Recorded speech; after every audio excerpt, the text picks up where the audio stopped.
লোকজনই মিছিল যারা মিছিল করে আছে তারাই হলো আমার ছেলে মিছিল যায় নাই বলে তারাই ফিরিয়ে উল্টে আসে আমার এই ভাঙচুর করেছে আর এই লুটপাট করে ঘরের ভিতর তো সারি জিনিস নিয়ে গেছে। ছেলে হলো বাড়িতে আছে এখন তারা হলো আল্লাহ ধনী দিয়ে মাটি সব বেড়ামেরা ভাঙতি মন করে আইছে যখনই পারে নাই তখনই হচ্ছে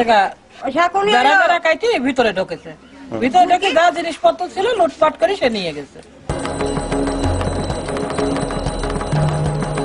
গতকালকে 26শে মার্চ আওয়ামী লীগের প্রোগ্রামে মিছিলে না যাওয়ার কারণে দয়রামপুর 300-350 হিন্দু মহলের উপরে অতর্কিতভাবে হামলা করেছে। আমি সকালে লোক মারফতে জানতে পারলাম ঈসা কালামের নির্দেশেই এই ঘটনাটা ঘটেছে।